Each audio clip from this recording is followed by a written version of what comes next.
What took you guys so long to get back? I like 2 years. What is this? I wouldn't come out of my trailer. Yeah, he's being such an ass.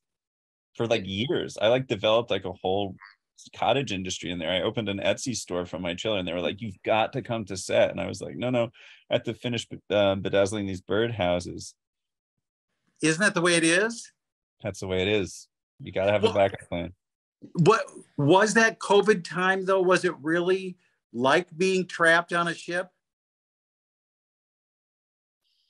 I mean, the real pandemic, when we fell into the pandemic, we went into lockdown, I did suddenly think, oh, our show's suddenly way more relevant. And that was exciting. But I have no idea what it would be like to be stuck on a ship. Genuinely, I think it would be even more harrowing because you can't step outside. At least in the pandemic, you could step outside. Where would you two fall in that group of people? I mean, you're the smart ones. You're the ones who have the answers. But where would you actually be? Who do you think you'd be, Zach? I think I'd be the same person I am on planet Earth, which is the one sort of unhelpfully radiating angst without providing much in the way of contributions, intellectual or otherwise. And I think I'd be the one absorbing angst and radiating pragmatic, practical ideas, just like Billy. Do you guys ever look at the characters and say, oh, I wish I could be playing that character instead of mine? That's funny.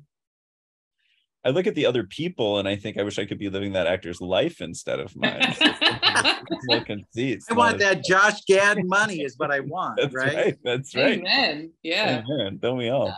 Yeah. No, I think I don't know that I do that. I think honestly, and I'm so positive about this cast, but it really is genuine, which I don't know if that makes it easier to hear, but I can't imagine anyone else playing the characters. They're so every actor has made the characters so much their own that to me that's who they are now. From even just the styling of them, like the way that they look, the hairstyles and the clothes and everything. I can't imagine playing anyone else. And I do really love Billy. I like. Do you really? Yeah. She seems so unappreciated though. She's quite a bit of a bitch, but I really like her. She, I think she's her low tolerance and her kind of, she's got a drive that kind of I find fun to play, gets through a scene. And I'm very lucky that I play so much with Hugh, and he's very like easy to work with and gives so much that I love playing Billy.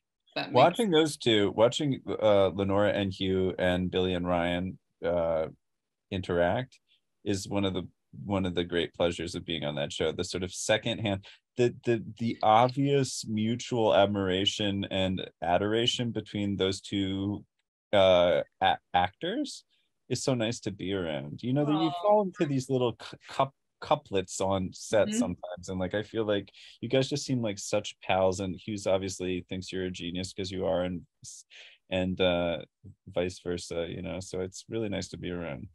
Does Hugh ad-lib a lot though?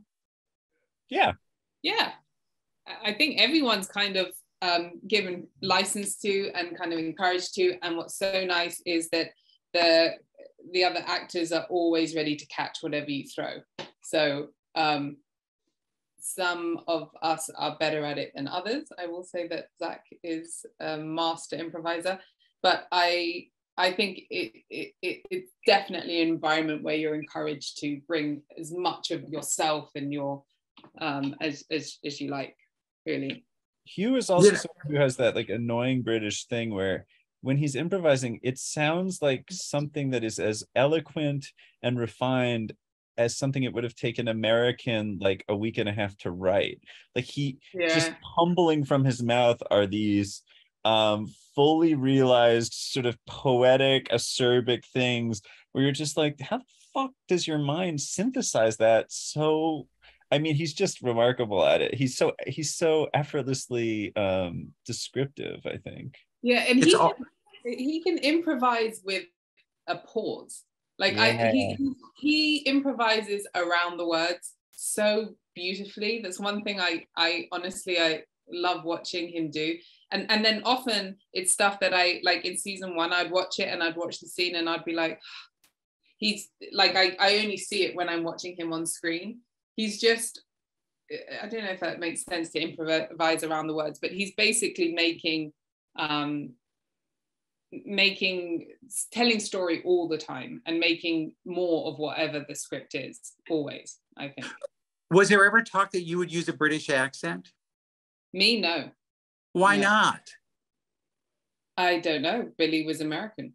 I think because there was something about the crew being cast by Judd, and that they're really a facade, the crew, that there was it felt like it originated in America in Judd's brain, so they were Americans. You're Also giving us well the documented. credit, right? Yeah. There's no British engineers also in the world. We don't have, we haven't invented them yet. I believe it. Okay, so that makes perfect sense to me, right? Yeah. Zach, you've gotten to work with a lot of these creative geniuses who, you know, write and produce these things. What is there a through line through all of them that you go, okay, that's what it is?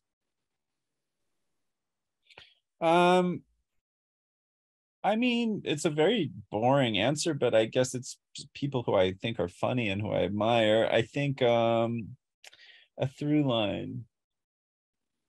I guess a lot of the people who I've worked with have this characteristic, which is that they have such keen eyesight about what makes people ridiculous that when I'm with them, I feel slightly self-conscious because I'll hear my own voice differently in their presence, or I'll hear the things I say or the way I carry myself, because I know I can see from the scripts and the things they've made that they are so attuned to their antennae are so pricked to whatever is obnoxious, overblown, self-aggrandizing about people, that I'm so scared that if I say anything, and I'm sure I do constantly, that it will be sort of caught by those antennae. And so I guess I'd say the unifying characteristic of the creative geniuses I've worked with is that I feel self-conscious around them. Do you see yourself in this mold like they want to put you in, where you know more than maybe you let on? That you mean in the show? In real life, do you say, you know, why am I not playing this kind of a person? Because you always seem to play very with it, or at least they know more than what you think they should. Oh, that's interesting. I try not to consider the characters too much from the outside in and try to focus more on the inside out. Even in a comedy, I think like once you start thinking about your character's function in too much of an alienated way, then you can start doing shtick. Whereas if you try to stay just in the kind of mind of the character, it's less likely to get ham-fisted. I don't know if that makes any sense. Sure. Would you both want to go on a trip like this, or you go, oh God, no, this is never going to happen? It's not that I would want to go to space, but I would just want to hang out with the people who are going to space, these wonderful billionaires who are just so connected to the truest experience of human life. You know, these wonderful men who go up into space at enormous expense and seem to brag about it with no self-awareness. Those are, if I could just hang out with all the space tourists here on Earth, that's all I would ever ask for. A cocktail party. Well. Exactly. Nightmare sociopath cocktail party. Yeah.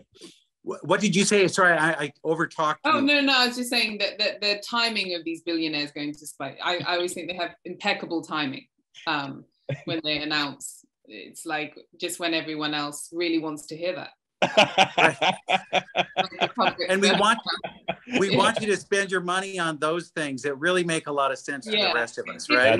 That's right. It's like a warm hug. Would you go? Would I go? You know, the idea of a cruise never really appealed to me. I think I have a bit of a claustrophobic thing about being stuck somewhere, and then having inhabitable, surrounded by something where I can't leave. That doesn't sound incredibly fun. But then sometimes you do things just for the sound of it. Like a friend of ours was telling us yesterday that she went to the top of Kilimanjaro and she described how amazing it was, but she described the actual going up and it sounds horrific. Like it was a horrible experience, but she gets to say she did it. So it's kind of cool. I think I'd like to say I went to space. I don't know if I really want to go to space. All I wanted for is the Christmas card, right? You get up there, you take a little selfie, and we're good. We're good. That's the point. Yeah. Hey, thank you guys so much, and good luck with this. And don't wait 2 years to do another season, okay? No, we shall pass that on. Thank you.